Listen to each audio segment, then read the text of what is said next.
What's up, fam? You already know what it is. It's your first time watching. Glad that you're here. A2D. Like, share, subscribe. Roll that footage. That's my baby. That's my baby.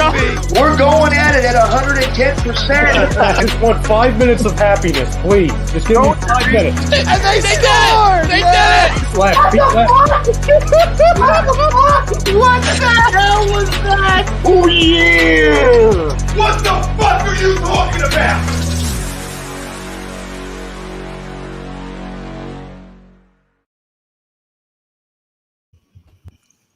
What's good, ladies and gentlemen? It is Birds of a Feather again on A2D Radio Thursday night.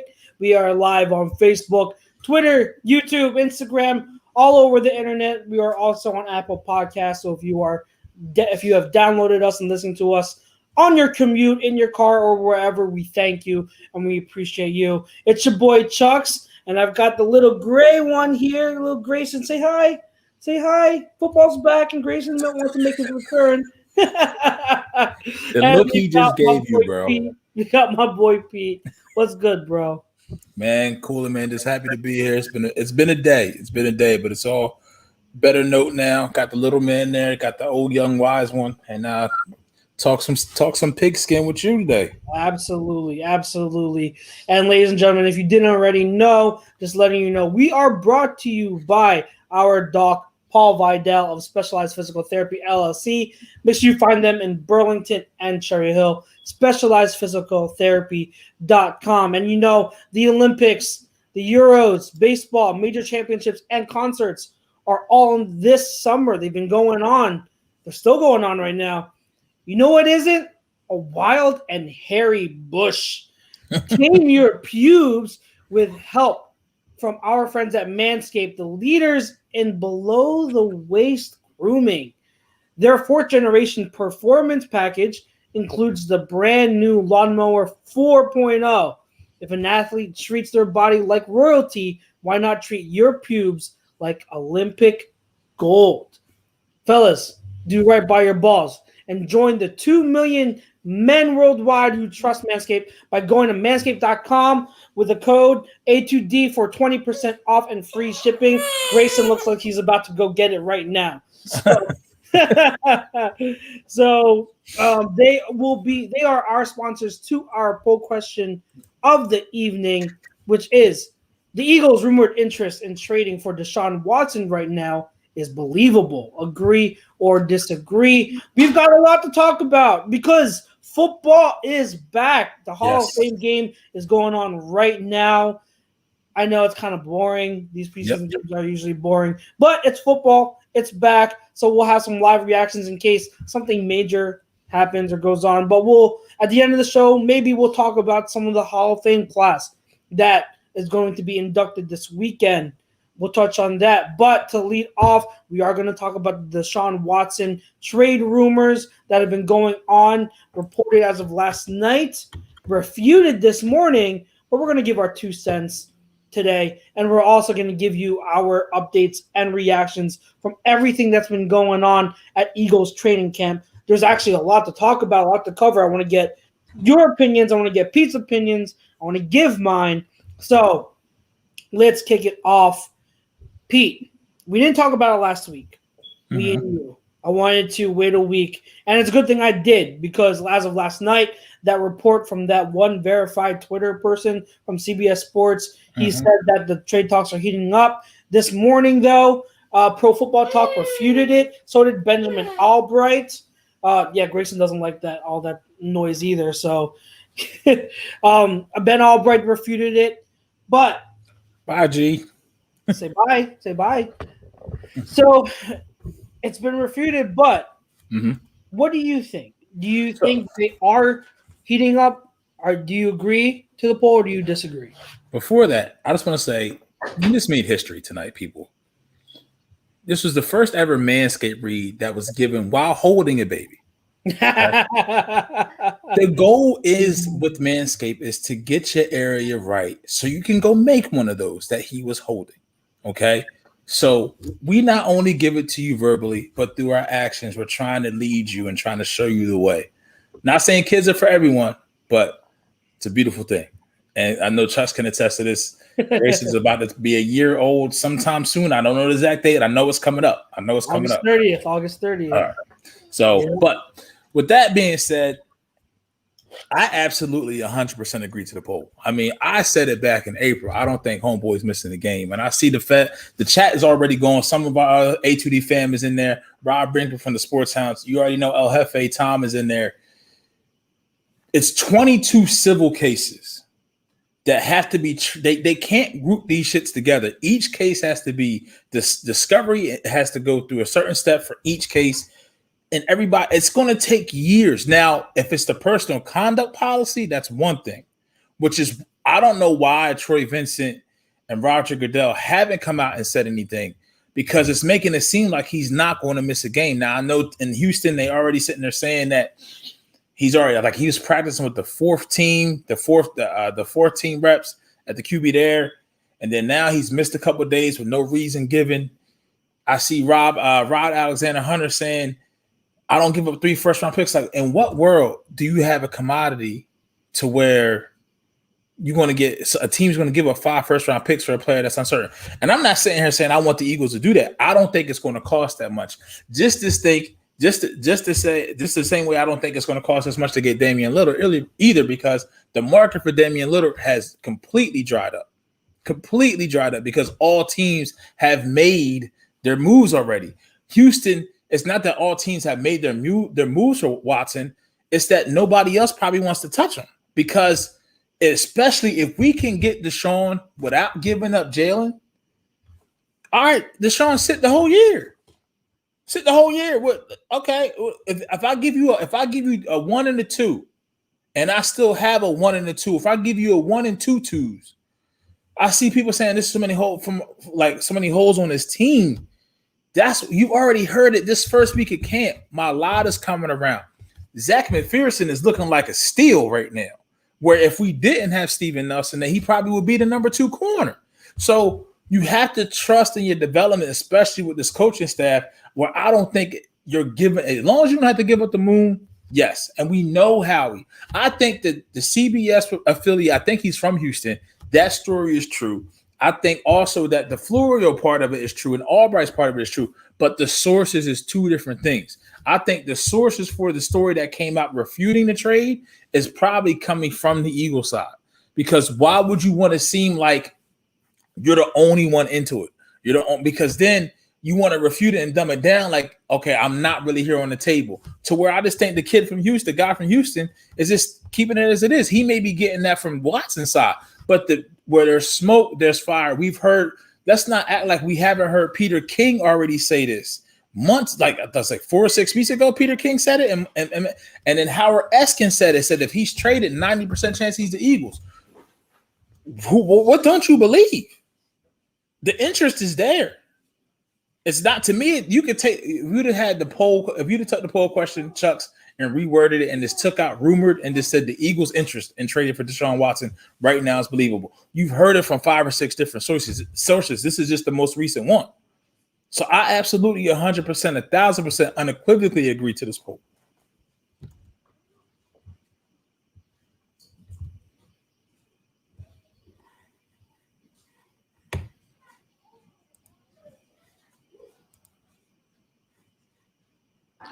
Sorry, I'm muted. My bad. Okay, I'm about to say, I thought I was going crazy. Yeah, my bad.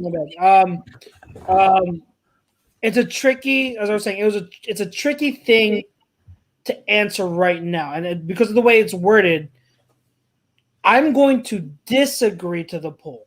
But let me explain why. Because I hear everything you're saying, and I agree with a lot of it.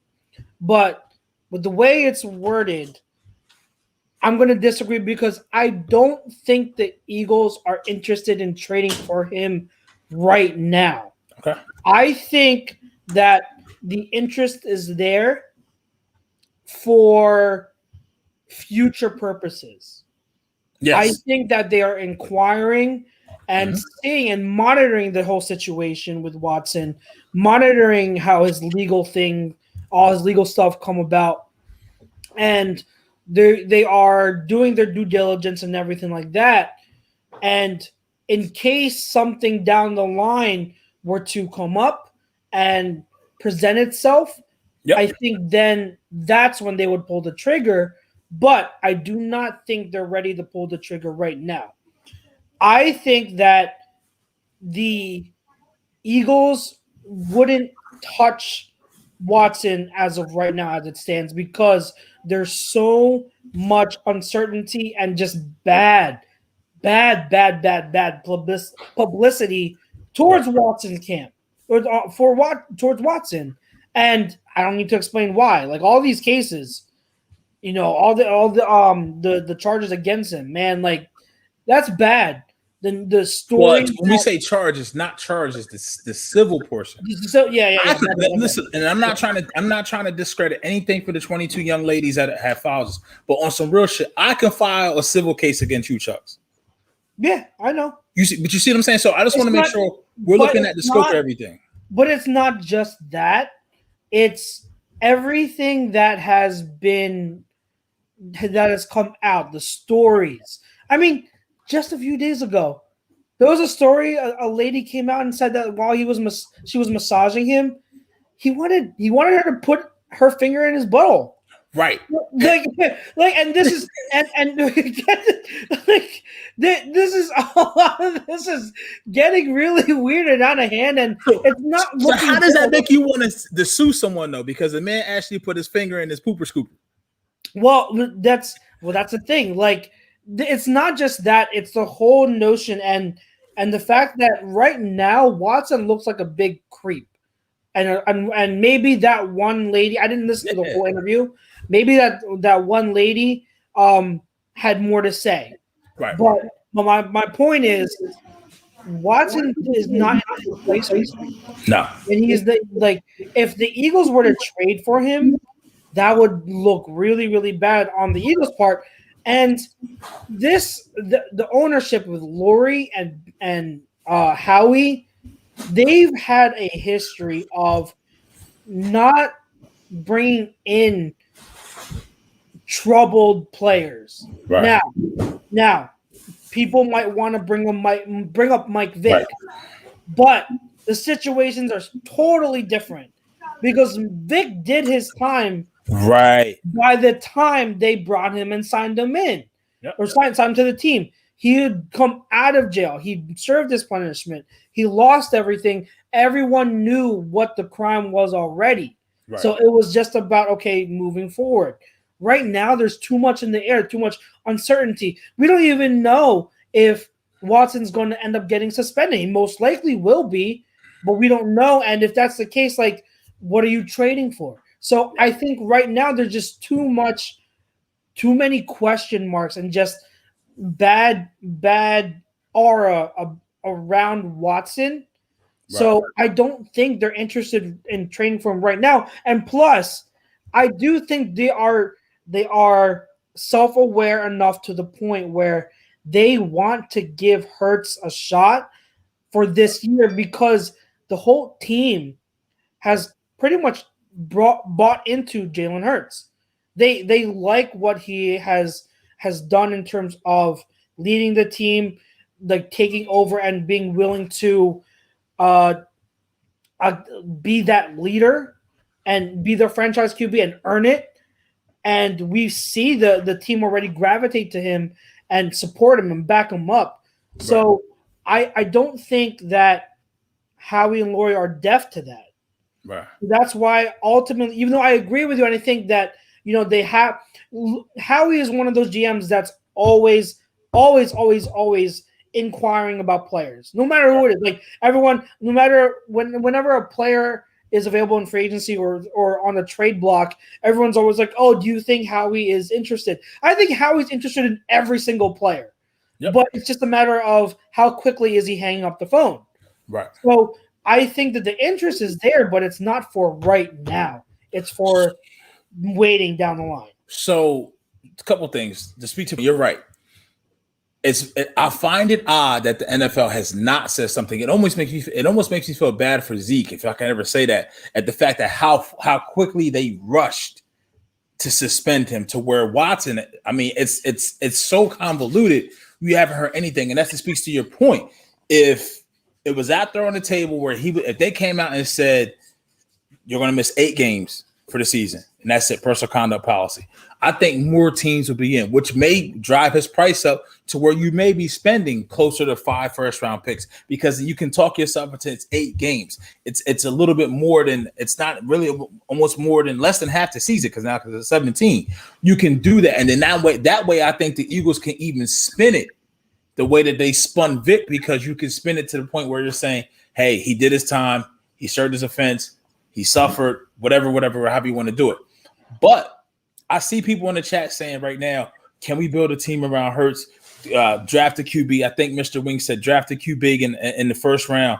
Listen, the reason why I'm so in on Hurts is because if you look at the top 10 right now or the top 15 prospects for 2022 NFL draft, a hard press, you're going to find a QB maybe in the back half of that. There's no stud QB. That the QBs that are coming out next year, if they would have came out in the last 3-year drafts, they'd have been in the second round.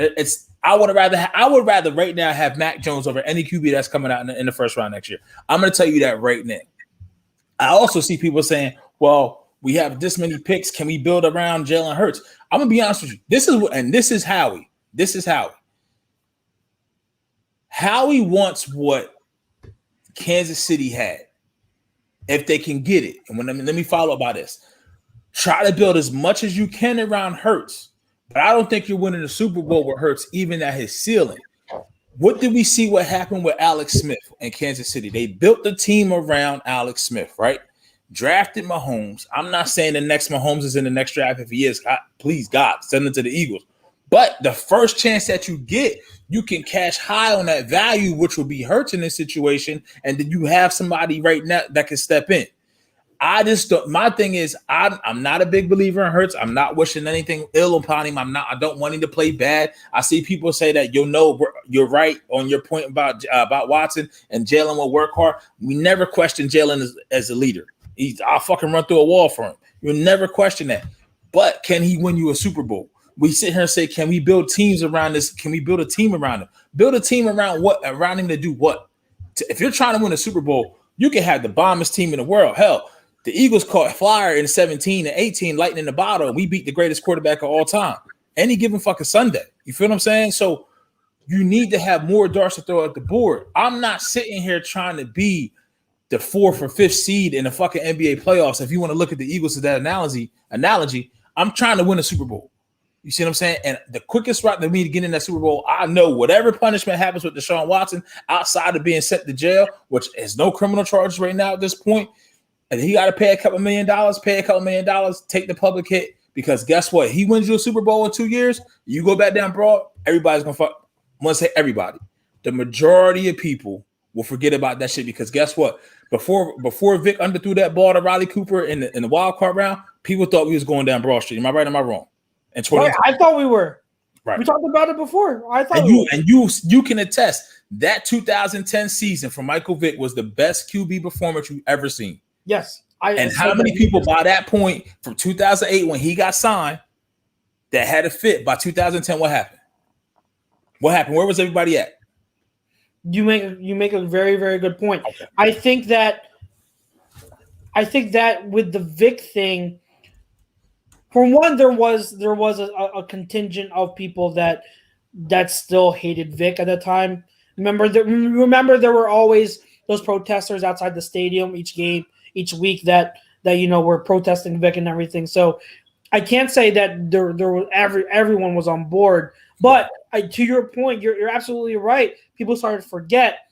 I think that part of it was because Vic was, ever since he came back to the team, came back to the NFL, signed with the Eagles, he was a model citizen. He was doing everything right, saying everything right. I think that helped with the healing process, the forgiveness process of the fan base and people in general moving forward with Vic. Mm-hmm. And to your point about just being a QB, you're absolutely right. I am rooting for Hurts. Whenever I listen to him speak, I'm like, God, I want to run through a wall, just like you said. And I want to believe in him, but I still do have my doubts about his ability. And for him to be worth it, to prove himself as a franchise QB, he's got to be like the next Russell Wilson or Dak. Like, he's got to show that he can improve drastically as a passer. But I said this to my friends this morning, like, how I feel about Hurts, to me, this is me personally, how I feel about Hurts and view him as a player has nothing to do about my want or not wanting to trade for Watson. Yep. I see Watson as totally separate right now. And to me, listening and hearing all the reports, they don't paint him in a good light. And I have really serious questions about his character. And I really do. And I know there are fans out there that are like, I don't care what a player does, off the field. I only care about what they do on the field. I've never been like that. Yeah. Okay, I've never been that type of fan.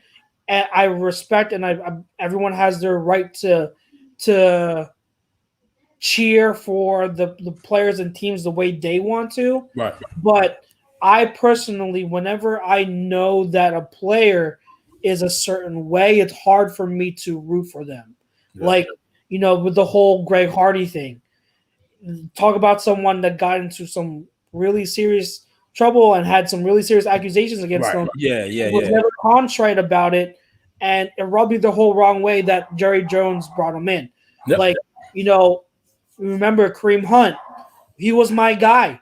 He was my guy when he came into the league. I was one of his biggest fans, if not the biggest fan you'll see of him. But then when he had his legal issues, I wanted nothing to do with him. And I wanted for him to prove and earn the right to have that second opportunity and that forgiveness. So it's not that I don't give players a second chance in my view. It's more of like, all right, like, you're on my bad side, you got to earn it. And so, like, I personally right now, right this second, I do not want any parts of Tom. Okay. And that's absolutely fair. That's absolutely fair. Yeah, and so, like, Tom agrees with me. I want 0 parts of Watson right now. Could that change depending on what happens over the course of the next few months, next year or so? Absolutely, it could change. Maybe it turns out that what's going on or what's said about him isn't as bad as what's being made out there. And I will give Watson that opportunity, that chance. And, I'm open to it, and I'm open to listen and change my opinion. But right now, this second, I don't want any parts of him because I think that there's a lot of his character that's in question. And that's why, personally, I hope that the Eagles right now aren't interested in trading for him. See, now, real quick, before we move on to the camp, this is what if you listen, we need to stop people who want to put their athletes on a higher pedestal morally out of what they do on the field. I don't agree with that. Greg Hardy almost killed someone, and they settled out of court out of fear. So they didn't produce any criminal charges. This is not that. This is supposedly a freaky ass dude who gets hit by dudes that are bigger than him on a weekly basis for 16 weeks, and he's getting massages. Now, I get it. Maybe he didn't handle himself in the best way. But I want to say this. Before we move on, you use a masseuse, right? Every man here done had a girl, then laid down on the bed and got the oils and the candles out. What the fuck you think gonna happen when you get a massage and it's good? What, you want to tie it down? You want to do like the dude did at Ace Ventura, Pet Detective, and tie it between his legs? Like, it's a natural reaction. Now, what he did with that from there, supposedly, that's wrong. That's wrong. Yeah. But I've always said this. And if he doesn't play for the Eagles, he doesn't play for the Eagles. What I would always say in this situation, right? And Jake is right. Behind closed doors, I wouldn't lose my job for something like that. He had 40 different masseuses. It's dudes that went to the happy China shop or masseuse parlor 40 times. Probably got frequent flyer cards. Do they deserve to lose their job? You see what I'm saying? Do they? I'm just being honest. Like, let's look at it for what it is. And this is the biggest thing. In that situation, in the massage parlor, those girls are employees. They can't go anywhere. Some of these girls, some of these women these accusers, right, were in their own homes. Fucking leave. Walk out. I'm not sitting here saying that what he did wasn't wrong, But I'm just saying, like, it's different when I hear the word sexual assault. I'm hearing a girl is held against her will. She's forced into doing something, whether it be by mental incapacity or physical incapacity. Listen, people in the league, look what AB did. What AB did not worse than this? And that was proven. And he, how many games did he miss? Like 6, 8, maybe. I don't remember. But I'm just like he ejaculated on a girl against her will. Yeah. Like Deshaun Watson's laying face down on the table or face up on the table, buck ass naked. That's all I'm saying. He may never play it down for the Eagles. Never play it down for the Eagles. I don't want people to misconstrue what I'm saying now as him as a person. All I'm saying is I want to win rings. I want to be successful. Now, I'm not willing to sit here and have a dude on my team that committed a crime, that committed a murder, or something of that nature. I'm not for that. But for something that dudes do on their anniversary and that natural reaction, I'm sorry. That's just on a different category for me. That's my views. Those are not views that represent A2D as a whole. Those are my views altogether. I'm just saying, like, my wife right now, our anniversary is in May. We did some shit like that. What's supposed to happen? If it don't happen, then something wrong. You see what I'm saying? Yeah, that's what I'm saying. No, and I get it, and I respect where you're coming from, and it's a touchy subject, and I think, like, I at first, when all this first started with Watson, I was on your side in terms of, like, he just has a freaky side, okay? Like, right? How bad can it be? But I think the first story that kind of opened my eyes, it came out. It was the first major story where one of the massage masseuses came out, and her testimony was something where, like, Watson was being very insistent and very like I don't know if you remember the story that I'm talking about, but he was very like she told him to stop, and then he kept on doing it. It's like on the very first story, and that's like, dude, absolutely fucking wrong, absolutely 100% wrong, 100% wrong. You feel what I'm saying? He's going to end up getting hit in the pocket.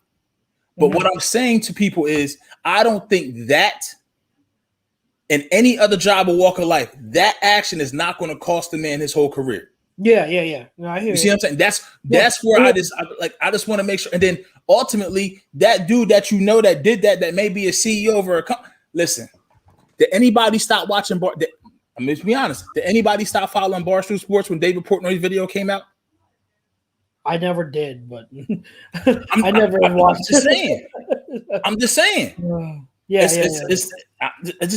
Jay, you're right. And this is the thing. You hear people who all throughout his life, it says, I can't see him doing that.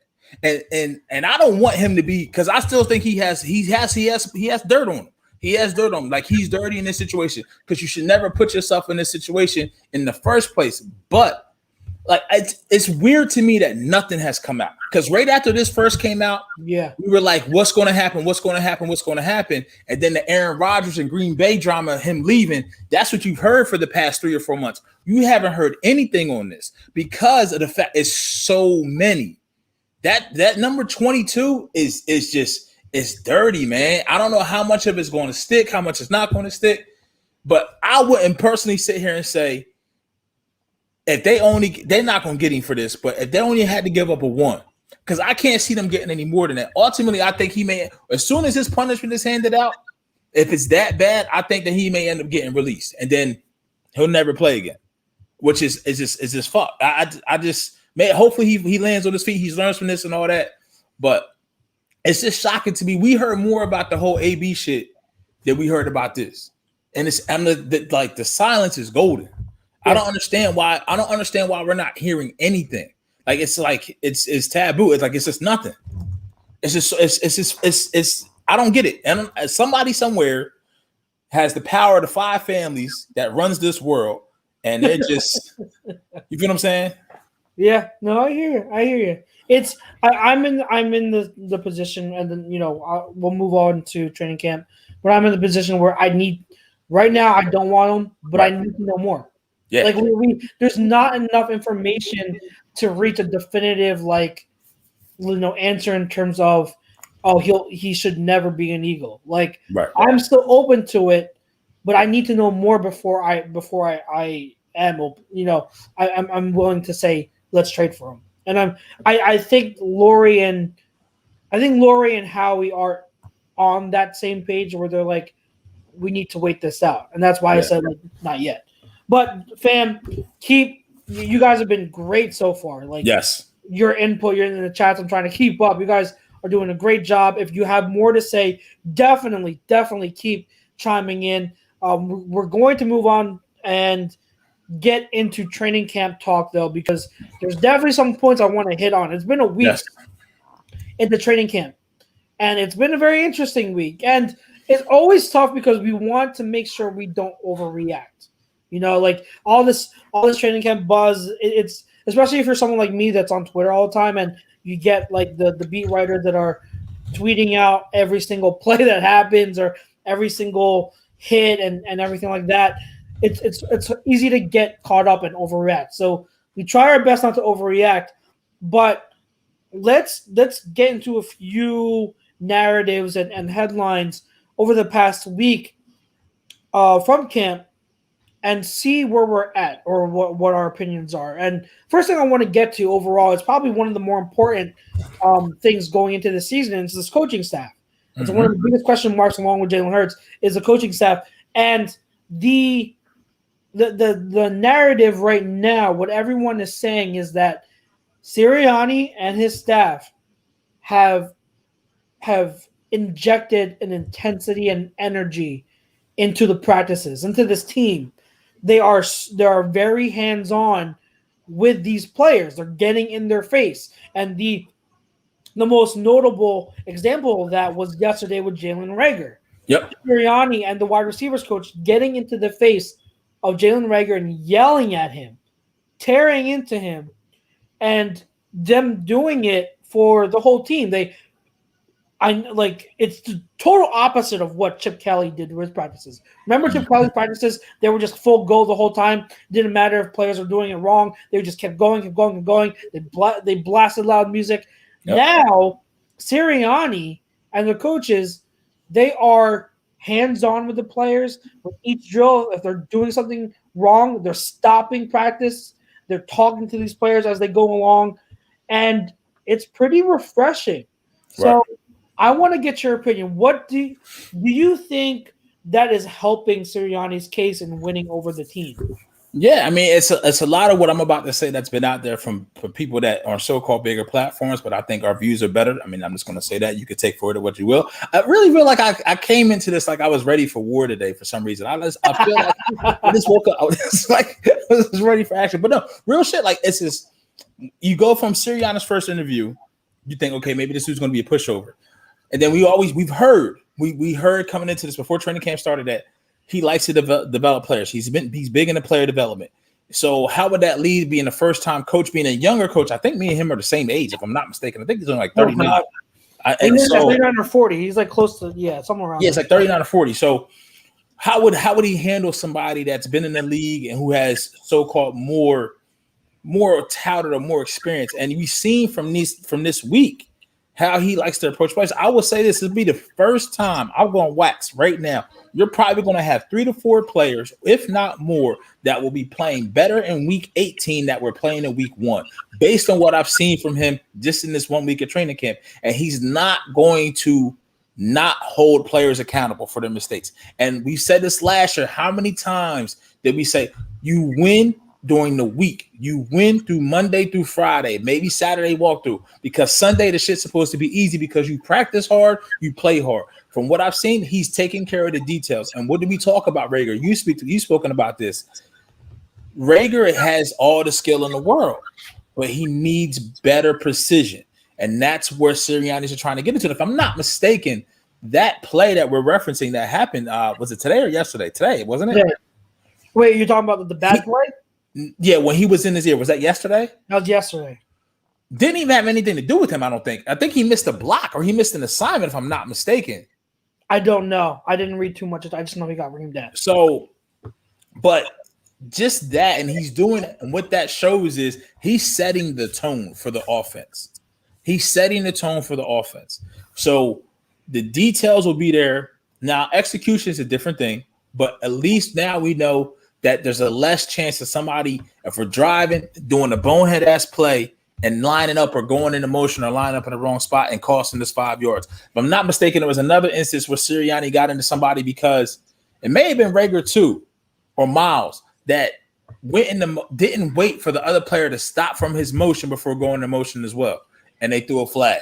Shit like that. So he's setting the tone now, which Doug just for whatever reason, can't say he didn't do, but maybe he put too much on his players to help him. I think Doug was very secure in the spot, and I think Sirianni knows, like, okay, this may not be the Philadelphia Eagles head coach for the 15, 20 years. I may not be a Belichick, but I know if I do all right here, I can be my next head coaching gig. So he knows how much he has to get out of this on his line, because this is his shot.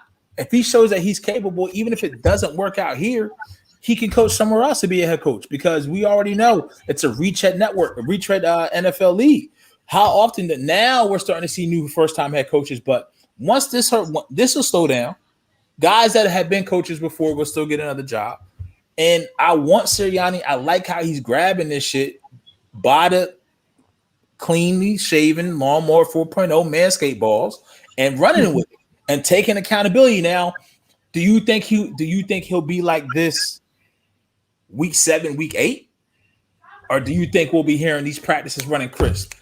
Execution is there. And by that time, we'll see how Rager is on the field.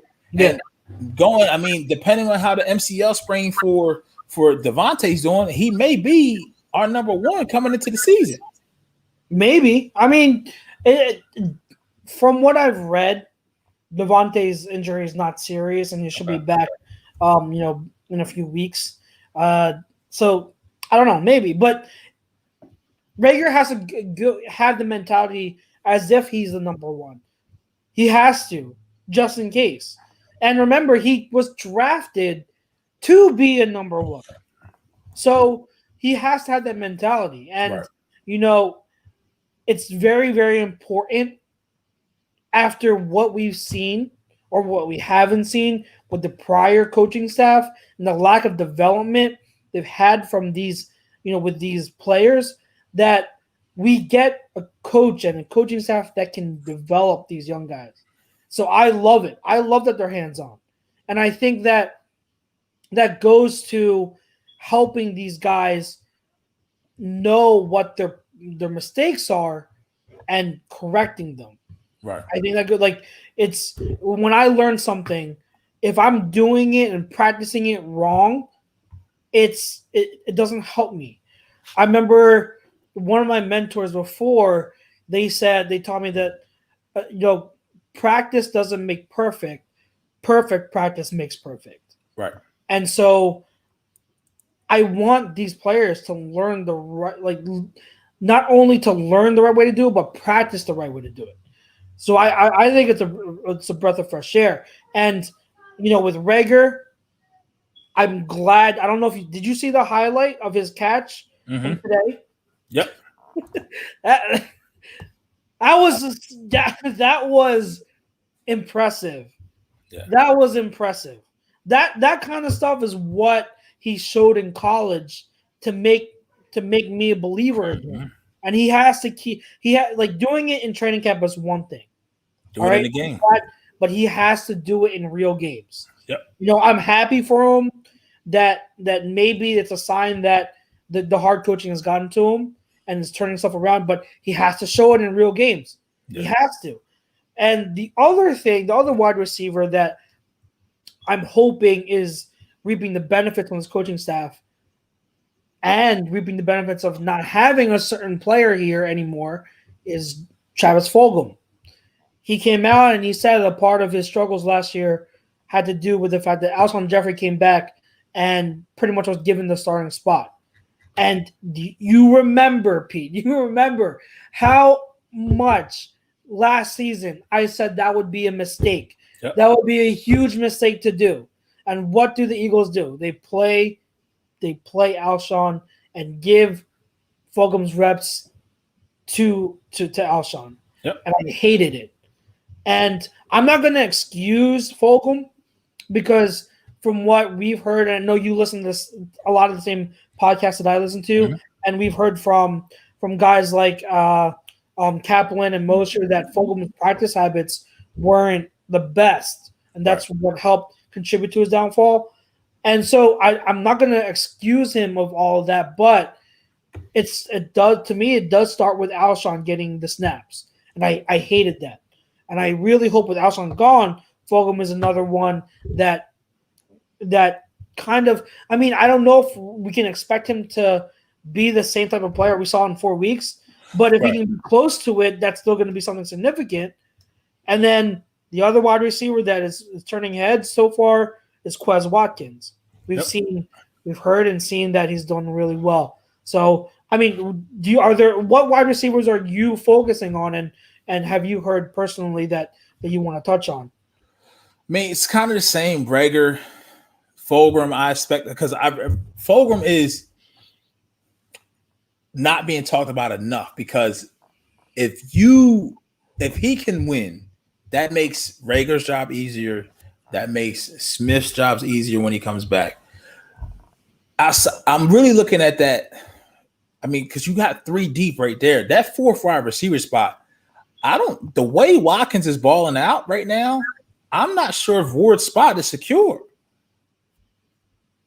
You know what I mean? Because I think he makes the team, but I don't know. He makes it, but he may make it as a 5th. Because if you got Watkins in the slot, he's more explosive than Ward. But what we heard with Watkins is his hands, his catching ability, and being more consistent. So I'm really key to that 4th spot. I mean, to think that I wouldn't say the first 3 are interchangeable, but I think that Sirianni is going to use them all over the field. I think you may see Fulgham more until, even with Shane Steichen coming over from LA, a la Mike Williams, what we saw. A la Mike Pittman, what we saw in Indy.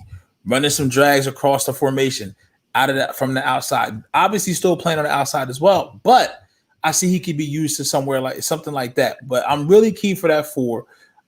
Hightower, I think Hightower is just the mental lapses sometimes. And we've heard with Q&A, Jason Avant and Quentin Michael. Sometimes Hightower, and this is from Avant being firsthand with him last year, he just don't know football is the most important thing, where you got guys like Quez Watkins, and you get to this point where one guy can just separate himself by just wanting it more. Wanting it more. You know what I mean? So that's where I'm at on the wide receiver position. I mean, as far as any offensive side, I mean, obviously the left tackle, but all week I've been hearing Malata. Came into camp 30 pounds light, I think 25, 30 pounds lighter. Yes. I mean, he knows. And this is one of the other things. Dillard was a 14th overall pick. Malata was undrafted. You talk about a kid. This is what makes your character. This is what makes your character. When you got somebody who you know is fighting for scraps and has been here for 2 or 3 years, just got into football, was a rugby player, and he wants it, and he's showing he can get better. Where Dillard, I'm not saying he's resting on his laurels, but I mean, it's only the first week. We'll see. We're really not going to see anything until next Thursday they play? Is that they play the Jets next Thursday? I don't know who they play. I think it may. I'm not sure, but I know they have joint practices with the Jets coming up sometime soon. So we'll see that. Brodo may be right. That's what I was going to mention. Like, does Hightower make the team? Because after listening to Avant, I'm like, oh my God. And Avant is someone that was on the team last year. Right. So he's not like he's far away and making speculation. He was on the team. He's seen these guys up close. And, you know, I don't know. I really don't know. Brodo could be I could agree with you. Like, I don't know if he makes the team. I really, really, really don't. Because obviously your top 2 are Devontae and Rager. Yep. Then you've got Fulgham and you've got Quez. I think they're going to battle it out for the wide receiver 3 or 4 spot, like you said. Mm-hmm. I think Ward makes the team because he's the safe, reliable veteran. He's going to be reliable and you can count on him. So that's 5. Are they going to keep 6? Or are they going to stick with 5? So I don't know. It depends. It's going to be very, very interesting. How many did Indy keep last year? I don't know. I'll take a look at it real quick. Yeah. But, you mentioned Mailata and Dillard, and so far, again, like it's been a week into it, so we can't really say for sure, and put anything in pen.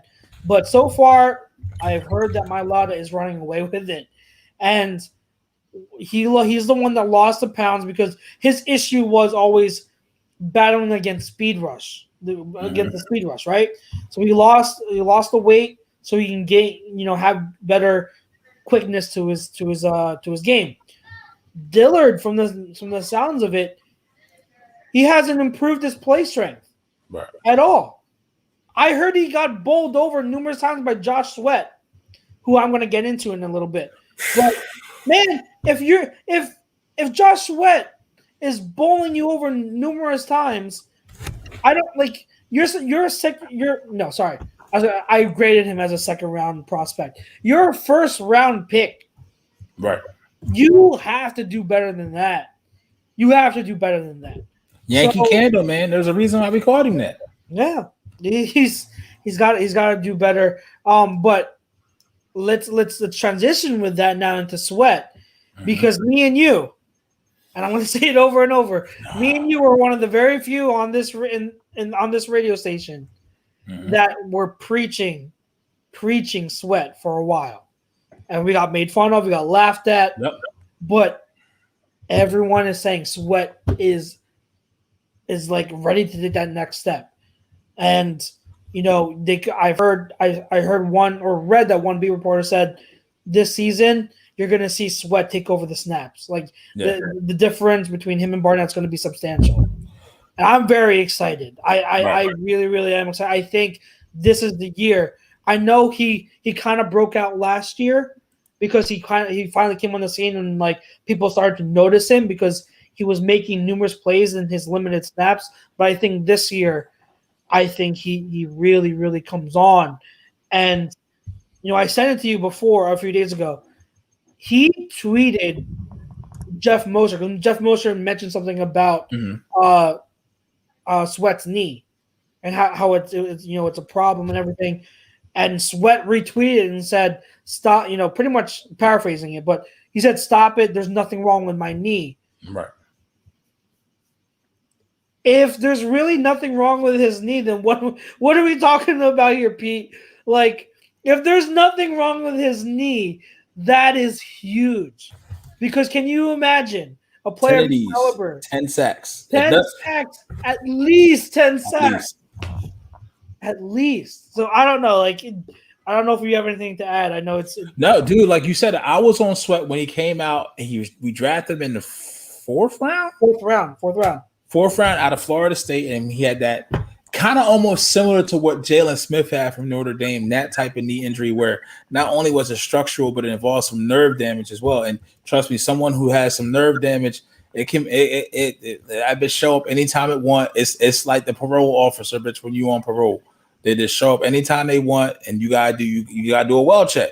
That's how your nerves are. So I think he's finding a way and being with this training staff it's really about maintenance now, because there's nothing they can do to improve it. You know what I mean? It's just really maintenance and his pain threshold. His skill set, I mean, he's probably the most skill set wise adept or equipped to get at the pass and get at the quarterback. And that's including Brandon Graham. I'm talking out of all the edge rushers. Probably the most skillfully good at it, that's naturally gifted. How the knee's going to hold up. Now, I mean, I don't know what Mosher usually doesn't take the low-hanging fruit like that. I'm pretty sure Mosher was probably shocked that Sweat retweeted and not quote tweeted him. So I just got to see it. But like you said, if his knee is right, I mean, you don't bring back Derek Barnett next year at all. You can either let Derek Barnett walk or you let Brandon Graham walk. I think it's been time to let Derek Barnett walk. I understood him coming back for this year because you had too many holes to fill that you need to at least have solid options at edge. So I get it. I'm not going to complain about them bringing him back this year, but it has we've seen what Barnett is. We know what he is. I don't think he's going to be anything significantly better than what he is now. He's a solid, good player. solid / good player. But he's not an outstanding pass rusher. He's way too inconsistent. He disappears at times. And I think that it's time to just go after this season. I really think it is. What do you think about Brodo's question right here? I mean, is Umbrella Boy and what Hightower can bring to you?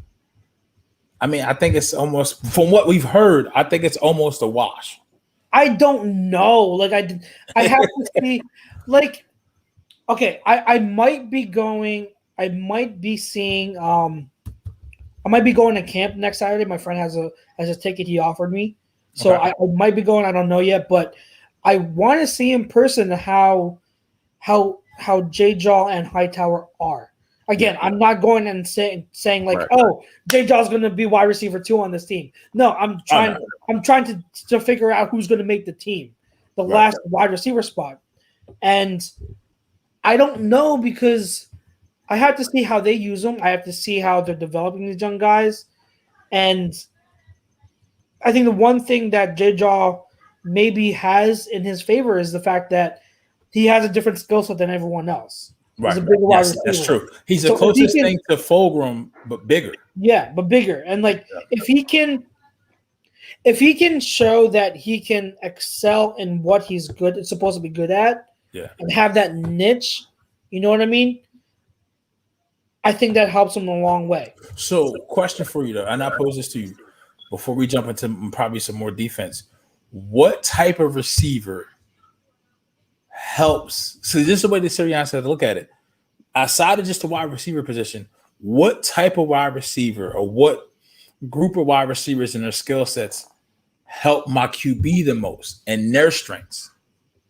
Do you benefit more from having Hightower, who at times can be who's going to be inconsistent, don't know if he has a 1-2, but his speed and maybe being able to get open quicker, or do you want somebody like JJ for Jalen to throw to who can go get jump balls? I mean, if I look back at Alabama and just look at the receivers that, and even in Oklahoma that one year, who Hurts played with and who he kind of targeted, it was, I mean, I understand it was more, you had your top, your cream of the crop talent, but I don't really think there was bigger guys that he threw to like that. Like he doesn't strike me as a jump ball type thrower. So he had Lamb, right? He had Lamb in Oklahoma, and before that, he had who was on that team at that time? Oh, obviously Devontae at Alabama, and some of the If I'm looking at it based on his few starts last year, I personally think J Jaw's skill set, because I think that for a guy like Hightower, I think Hightower is more of a deep threat. I don't think Avant says Hightower is the best route runner on the team currently. He says, outside of Devontae now, but Avant does say that he's the best deep threat, right? I mean, he's the best route runner. But like, I think that I remember in the Cardinals game, remember all those fade balls he threw to Alshon? I think he connected on 2 of them. Yeah. Those fade balls he threw out Dennis Island to Alshon, that's the type of stuff that I feel like J Jaw has to show he can do. Okay. It's using that leverage and pretty much when Hurts sees one-on-one on the outside with no safety up over the top and has that window, Hurts is going to let it go. And it's not about arm strength. It's about placing it in a spot where only your receiver can get it. A la the Saints touchdown pass to Jeffrey. Correct. Yes, correct. Okay. And I think so J Jaw, and I could be wrong. I'm just trying to think because it's a good question. I think J Jaw would be more would help and be more beneficial to Hurts, but who knows, man? I mean, it could just be about who's the better player. Right. That could just be it. Like who's it could come down to that. It could come down to that. I don't know. And if you pose that question to me outside of character, just on field attributes, I would have to say Hightower has a higher ceiling, but we get into this conundrum where how many speed guys do we have? Yeah. And especially for how much. And this is the other thing. how much do they want to run the ball? If they want to run the ball as much as we are thinking that they do, who do you want as a better blocker, Hightower or JJ? And that's the one thing we can't. I've heard JJ is a good run blocker. Yeah, he's good. You know what I mean? So yeah, he's good. Maybe you had that bitch put on 15, 20 pounds and be a tight end. I know. I don't know. I mean, we're right now we're debating wide receiver 6. So I mean, like it's not nothing too significant, but I get your point. So we talked about that. I do want to touch on a few injuries. I know that Devontae we talked about. Brooks is injured again. Yeah, but it could be a blessing in disguise with Brooks because Driscoll's getting reps on the inside. Yes, and we might be seeing more reps for what's his name, Dickerson. So I mean, getting these younger guys more reps, I think is good. As long as Brooks is healthy for the season, I think that's what's most important. Right. We know what he is. But Davion Taylor was supposedly he was apparently performing well in camp, but now he's hurt with, I think, a calf strain. I think so. And he's out. He's out for a few weeks. Those calf strains can linger, man. And Davion Taylor is someone I know a lot of people are running off so early, but I'm telling you, physical ability, he's got it. He's got physical ability. It's about learning, and I was excited to see that he was performing well in practice. But now this sets him back, and I think that's a big loss in terms of potentially having one of your younger guys being able to step in at a position that we really need someone to. Right. The linebacker is still the weakest position on the team. So, unfortunately, it sucks to see Davion sustain that injury. And then, so we talked about those injuries, and then the last person I want to touch on, I read about him today, and supposedly he's been a ball hawk. Well, not a ball hawk, but like he's been around the ball plenty of times. Is the rookie Zach McPherson? So I don't. Did I talk to you about this last week? Where I was like, I don't really expect much from Zach or anticipate much from Zach. I think we mentioned it because we were on Tuesday last week, fam. Yeah. The draft was going on. I think we did. We briefly brought him up because I think we kind of got into that DB4 position, that DB3, DB4 position. Yeah. And what do we expect from rookies on the defensive side of the ball? And look, I guess we didn't talk enough about it because I think they said he had four pass breakups yesterday. So I mean, and it looks like he's just, from what I've heard, the biggest thing is he's in the right place at the right time, making the right type of moves. I think that you probably heard this as well. There was a play with Boston Scott to where he could have blew up Boston Scott like religiously, Call of Duty style, and he pulled up, but everybody saw it, and it's like, okay, this kid has something. So I can definitely see him playing his way onto the field, maybe as in a dime package, something like that. But I definitely think he's going to be an impact. It does suck about Davion, though, because we talked about just the linebacker position being so thin already. And what Davion being that type of freak that he is, that if Gannon and I can't think of his name, the linebackers coach, the young guy, I know his last name starts with the R. I can't remember, but the young guy. Yeah, I don't remember. How if he can rein him in and just get him to do something in the right way, and he can learn, he could definitely get more technique and execute better. But with the athleticism that he has, and then maybe we can get some out of that third round pick from 2019. So that sucks because calf strains. This is not something you have injuries during the season. You're going to get hurt anyway. You're not going to feel week 1 the same way you felt like you're going to feel in week 18. You're going to be banged up. But there's certain injuries where you can manage, and it doesn't take away from what you are on the field. A calf strain is not one of those things. Anything lower body, lower leg, ankles, calf, foot, anything that deals with change of direction and athleticism and quick burst, that can be a problem.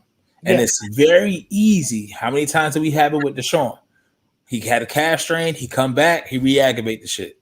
They're very, very tedious. And knock on wood, we haven't had the best training staff to get players to come back from injury and be able to get them right.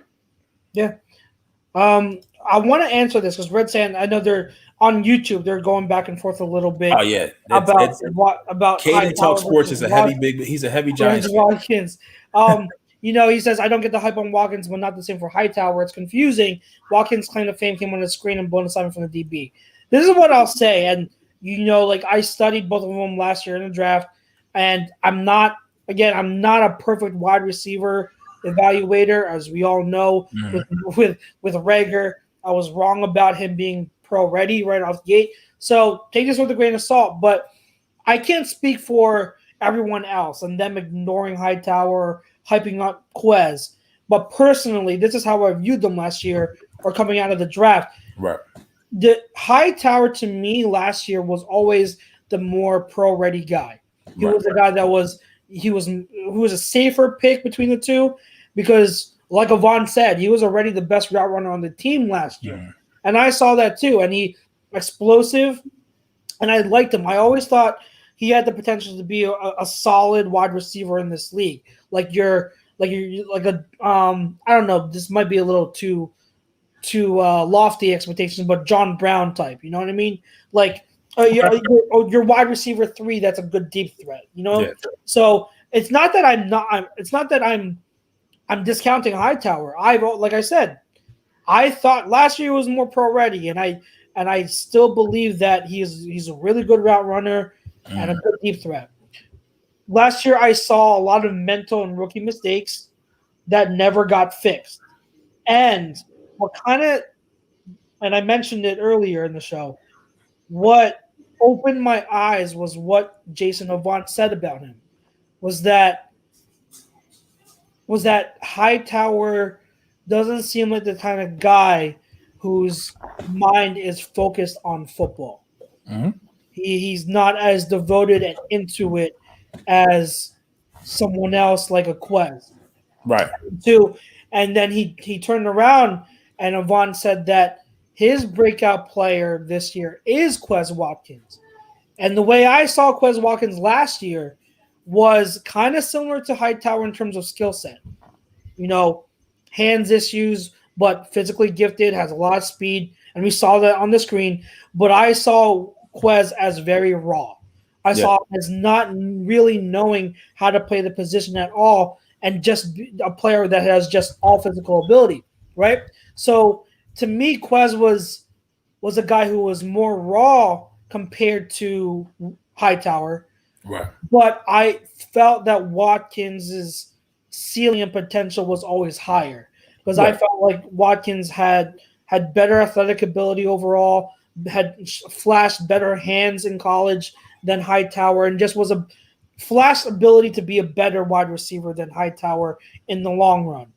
And that's kind of where I'm at, is the fact that I like seeing Watkins develop because I do think he has the ability to be a really good wide receiver in this league or a good wide receiver in this league and just a little bit better than Hightower. But I'm personally not trying to ignore Hightower. Right. But I think Brodo said in one of his comments that it's not that he's not high on Hightower, it's just that this is a crowded wide receiver room too, with young guys with that it's going to be tough for a Hightower to find and secure a role. That's the big question mark.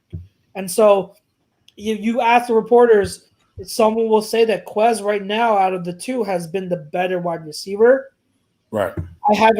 Obviously none of us have seen practice, so we can only go by what their word is.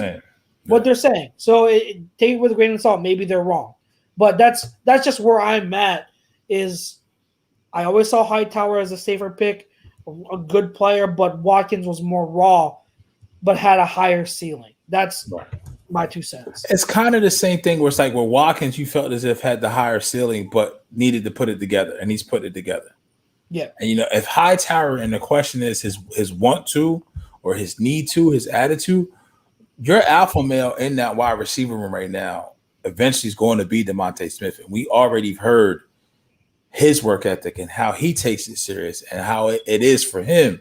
So Hightower with a guy like that, he just has to show us. I mean, would I ideally like to have both on the team? Yeah, if you give me Hightower and you give me Rager, Smith, Fulgham, Hightower, Watkins, and no JJ and Ward, okay. Because then if you got a 4 wide receiver set, chances are Hightower or Quez is going to beat their man. You know what I mean? And hopefully you're not in that situation where you got to run 4 streaks. But if it is, then I'd rather just on a talent level. So I think, like Avant was saying, it's more in between the ears and just being more consistent. Yeah. So you just have to kind of see that. And I just thought about like, shit, we're 4 weeks away. Yeah. Wow. That's crazy, right? A few of these comments were really good, and then I want to touch on some Hall of Fame class stuff before we get out of here. But Jesse Davis says 1,000% agree with Chucks. No Hightower hate, just Quez has that breakout potential all written all over. Red Sand says good assessment, but I feel like Hightower is more capable in terms of can run all the routes, can play inside, outside, and can beat man press. Absolutely, and that's why I said like he's the best route runner on the team outside of Devontae. So I completely agree. I definitely agree with that. I think limits COD pretty much makes a good point here, which is one of the knocks against Hightower is Hightower isn't strong. He's a very light person. I know Quez is too, but Quez has displayed more play strength than Hightower has. Hightower is slim. That's why I kind of compared it to John Brown. John Brown he's a light dude. I think John Brown was listed at most as like 175, 180. So they're not strong dudes, you know. But it doesn't mean they can't be good. That's just one of their weaknesses for fallbacks.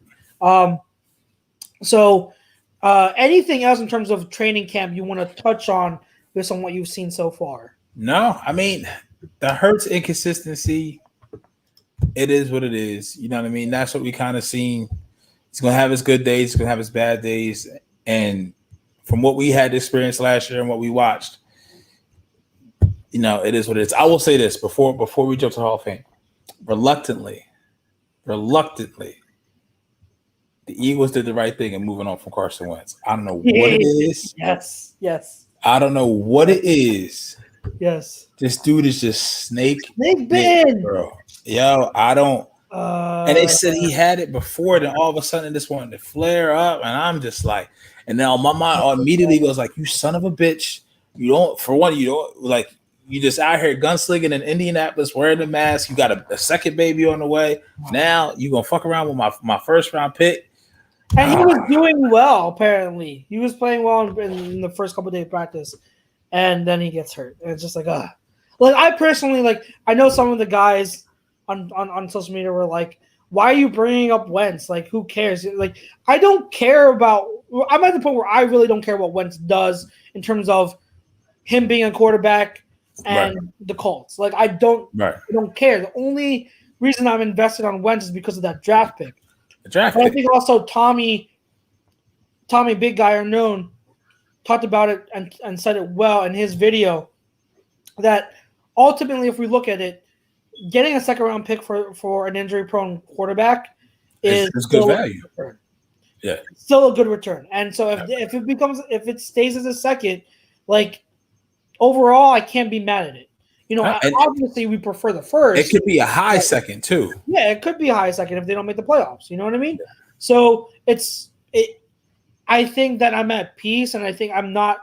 I wouldn't be. I think it's all summer. I kind of hyped it up like it's going to be a first. It's going to be a first, but I think that if it is still just a second, it's still a good return. It's still, and it's still a good situation. So I like it. You still have 4 picks in the first 2 rounds. Yes, 4 picks in the first 2 rounds. Exactly. And you can get, and what do I always say? Day 2 is the best day of the draft. So in rounds 2 and 3, you can get some studs in those rounds. So guys, keep the chat going. We got a few more minutes. I want to talk about the Hall of Fame. I want to touch on some of these guys just to go through some of these or the class for this year. We've got Alan Faneca, Tom Flores, Megatron, Calvin Johnson, John Lynch, Bill Nunn, Drew Pearson, Charles Woodson, and the great Peyton Manning. It's a really good class. It's a really good class. A really good class. The only one I kind of disagree with is John Lynch. I think there are other players that are more deserving. But Reed is in, Palomalo's in, Dawkins is in. I mean, I'm looking at the safety position, but there's probably some better players. Some other positions, yeah. Yeah. But I wanted to give a shout out because we don't talk about him a lot on the show because when we started this show, he was already retired. But I just want to mention how big of a fan for so long that I was of Peyton Manning. And for so long, up until Super Bowl 51, when the Patriots made that epic comeback, I always viewed Peyton Manning as the greatest quarterback of all time. And then when that happened, I was like, I can't. No. It's Tom Brady. It's Tom Brady. But Peyton Manning will probably always remain as one of my favorite players in the league ever. Mm-hmm. Like I always think he's hilarious. I think he's hilarious. I think his skits, what he does, his personality. I think he's like a dad, constantly making dad jokes and and goofing around. But like he's great personality, great character, and I know he gets knocked on a lot. Or he got knocked on a lot for his playoff performances, which are understandable. But I think he's one of those icons of the game because he did so much in reinventing the position and changing it to where the quarterback really took over the offense at the line of scrimmage. Before him, it was the coach and offensive coordinator. But Payne came on, and he pretty much was the offensive coordinator for every team he played on, for the Colts and for the Broncos. He would come on and he became so smart that his head got bigger, literally. You can see it. Like from when he entered the league to when he retired, his freaking forehead literally expanded because he was so smart. But shout out to Peyton Manning because he was always in the shadow of Tom Brady because everyone sees Tom Brady as the greatest, but I will always love Peyton Manning, and I think this is, if I'm gonna watch one Hall of Fame speech, it's gonna be Peyton Manning's. No disrespect to everyone else, because I love Calvin Johnson too, but like I said, Peyton Manning's hilarious, and I love him, and so shout out to him. Congrats on the Hall of Fame. It's no surprise he's the first ballot, and to me, he's still top 3 quarterback of all time. Yeah. So for me, I would have to say Megatron, man, is just one of the coolest nicknames ever. Yeah. I would say that. I mean, I just don't think he gets enough. Like, outside of Jerry, you can have Moss 2, 3 overall. It's tough between him and T.O., bro, because I don't even think T.O. saw the double teams and triple teams like Megatron did, and still be able to win. And he was the only thing on the team. It was the only thing.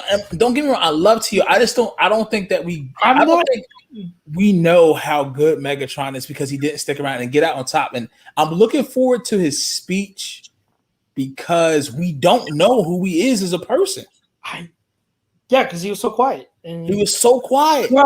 Bro, it's so funny you say that because do you remember when we did our top 20 players? We went position by position. Since 2000, right? And if you remember correctly, I believe I put Megatron ahead of T.O. Yes.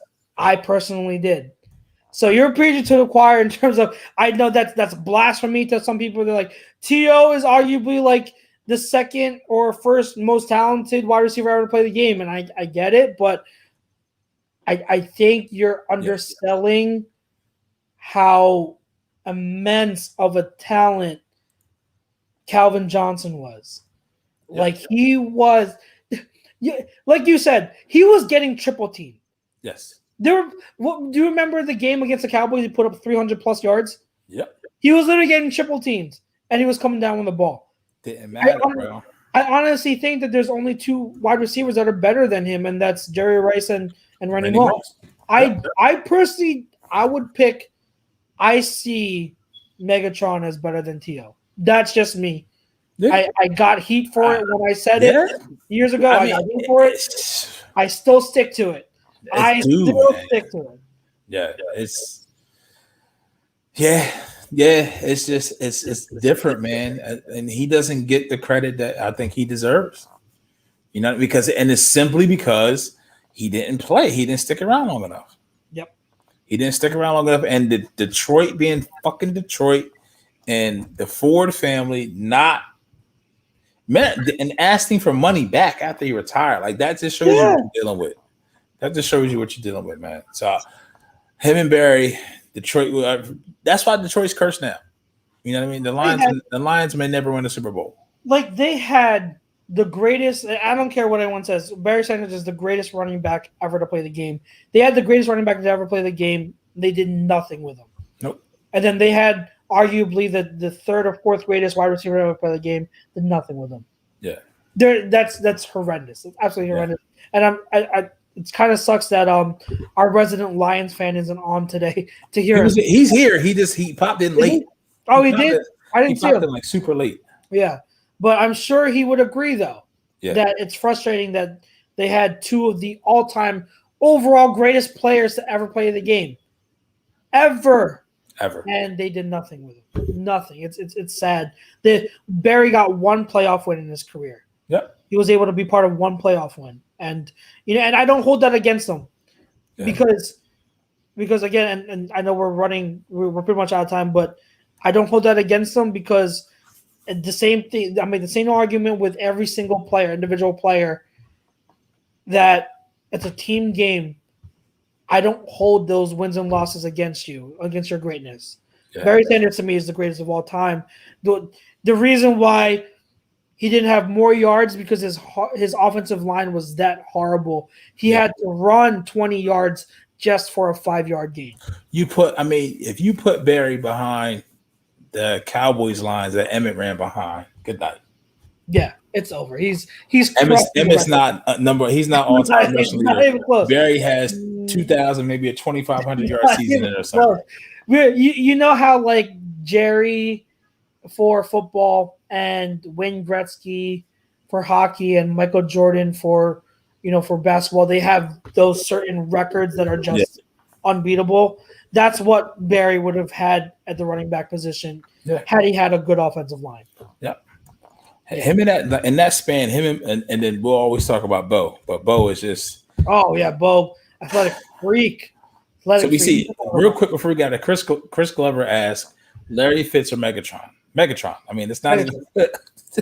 Megatron. I love Fitz as a character. I love Fitz. But no, it's not even close. I think Fitz on my list, if I remember correctly, Fitz was like 5 or 6, so he wasn't even that far behind on my list. Yeah. So I love Fitz. Yeah.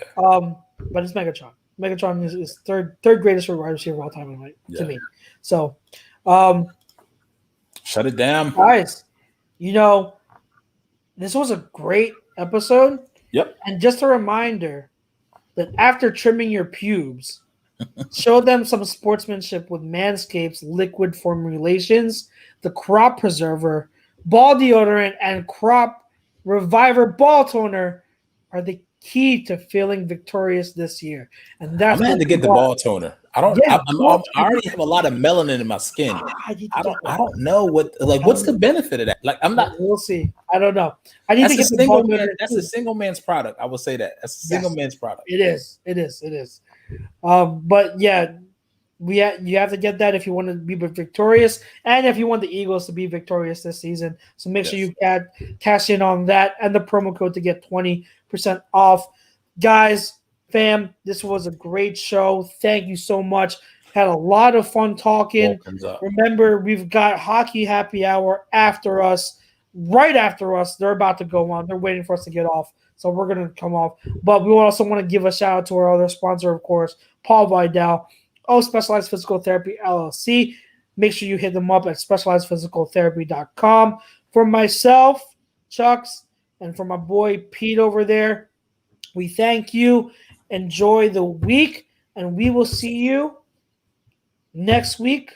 It should be live game. First preseason game. So we'll take a look. We'll give live reactions. We will be with you for each of the Eagles preseason games. We'll be able to do live reactions with you, and hopefully sometime soon, Jeff will be able to rejoin us. Sending me your prayers and your thoughts. He's still dealing with a little bit of sickness. He can't talk too much, so definitely send him some love if you can. And for the rest, to the rest of A2D as well. But guys, again, once again, fam, thank you so much for listening in. We loved your feedback. I loved how the chat was going off. So we really appreciate it. And again, have a good night, have a good week, and we will see you in a week on Thursday. Peace out, guys. Peace.